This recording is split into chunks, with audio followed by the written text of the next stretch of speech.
Alright, welcome to this video. Today I'm going to be showing off my recreation of the Artemis SLS rocket in Space Flight Simulator. Here's just a quick overview of what it looks like. Then we're going to go and look at the engines. We got 3 Hawk engines making the main launch, but then 2 side boosters with 2 Titan engines to make up the SRBs. The first stage has all those engines. Then the side boosters detach, which is pretty simple. Then up here, the fairing will take off, which will reveal the Orion. It's got a launch escape system, which is just a thin fuel tank with some retro packs for it to lift off. And then it's got all these fairings covering it up. Pretty simple. Then there's a Frontier engine for the cryogenic stage. It's covered up by a larger separator, getting that angled part up towards the white top of the rocket. Then the Orion stage has 1 Valiant engine and 2 Calibri engines, along with some RCS. And then there's 2 solar panels hidden underneath the fuel tanks, so you can see the thing. Then there's a separator with the capsule. This is just a fuel tank with a docking port and heat shield, and then a probe and 3 parachutes inside. They're sort of clipped together, so this does need part clipping, and some of the DLCs. But the blueprint will be linked in the description if you want to download it and use it. So yeah, this is the overview of the rocket. Looks pretty good. Alright, now I'm going to show off how the rocket works. So we're here at the launch pad in the game. So just put throttle to 100, turn on the engines, click stage, and yeah, it's a pretty simple launch. Gets you going pretty fast. And then to get to orbit, you just do the normal tilting, or if you prefer to do another way, you could just do whatever you want. But yeah, the first few stages will get you to orbit. So then eventually the fuel tanks will go off for once you're around 15 kilometers up. Then just tilt the rocket, and the Hawk engines aren't powerful enough, but you're pretty high up in the atmosphere, so you should be able to make it into space. Yeah, so you just gotta burn for a while until the angle prompt goes away. So yeah, once it goes away, I like to remove the fairing, and sometimes the launch abort system has a difficult time like getting off the rocket, so you just delete it there. Yeah, then I like to get to around 35 kilometers above the surface of the Earth for my orbit. So yeah, we're just getting that precise right now. Alright, so then you detach that section, even though it has a lot of fuel. The fuel levels aren't as accurate as the real one. So yeah, then you just turn on the Frontier engine and burn to orbit. The Frontier engine is supposed to be the cryogenic engine, which they don't have in Space Flight Simulator, so we had to work with what we had. So yeah, simple burn to orbit with the Frontier engine. Yeah, so then we reach low Earth orbit, and you'll still have some fuel in the cryogenic stage, which you can use to navigate to the moon. So just time warp over to the transfer window, and then do the basic turn the rocket around and activate the Frontier engine to get your encounter with the moon. Alright. Boom.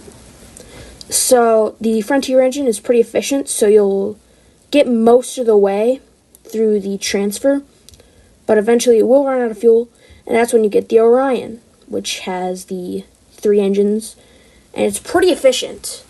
This stage will get you basically from moon orbit all the way back to Earth, so you won't really need to be worrying about fuel. Yeah, so normal thing, you get your encounter. I like to go around 30 to 10 kilometers above the surface. This one I'm going about 13, I see. Alright, so then once you're done, you time warp there. But when I was doing this, I did forget you activate the solar panels before you start going to the moon, so the Orion module can get some power. So now that we're over the moon's surface, we just got to turn the rocket around and activate the thrusters to capture into orbit. So we can check up here. Yeah, we're getting an elliptical orbit, but it'll shrink down into a better circle. With the docking, oh shoot, hold up, whoops. But this will give me a bit. So the docking port on top of the Orion does allow it to dock to like space stations or other rockets. So if you would want to recreate it by using the Gateway space station that's currently in orbit of the moon, you could do that. So yeah, once you're in moon orbit, you'll have around 70% of the fuel left. And then you can leave this in orbit for however long you want. The Orion's not meant to land, but you could try if you wanted. I just leave it in orbit for about 1 rotation. So yeah, once you're ready, you just click navigate to, and it's basically the same process as transferring to the moon, but this time it's way less fuel. So yeah, you just turn the rocket and activate the engines. And if you do run out of fuel at any time, you can just transfer it from the capsule, because that's technically a fuel tank.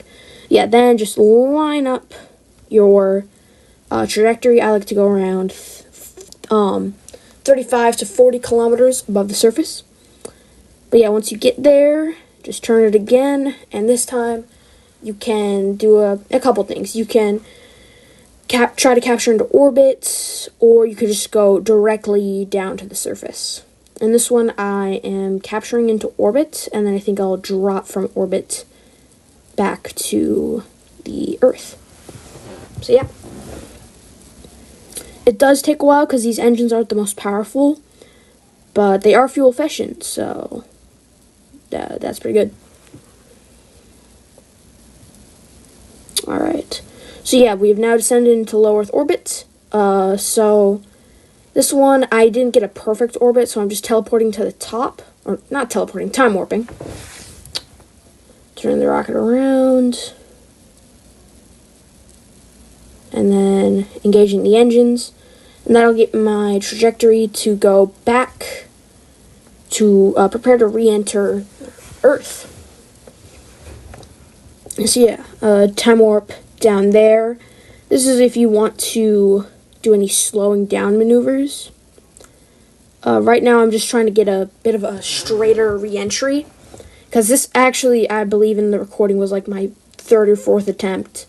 So yeah, now we re-enter the atmosphere. Just do your normal turn, try not to burn up maneuvers. Depending on your speed, you might go through pretty fast.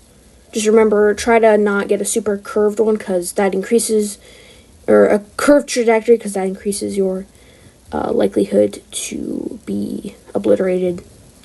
Yeah, so then once you get down, you can deploy your parachutes. It does spin for a bit, and you can just leave it, because if the parachutes are half deployed, they'll automatically fully deploy at 200 meters.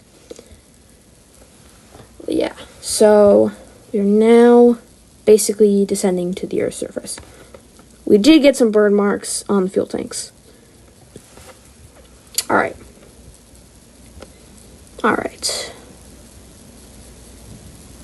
You can do whatever, you can deploy the parachutes whenever you really want to. Sometimes I prefer to do it a lot closer to the ground to reduce just waiting time above the Earth. Alright, but it looks like we are coming in for a landing now. Alright.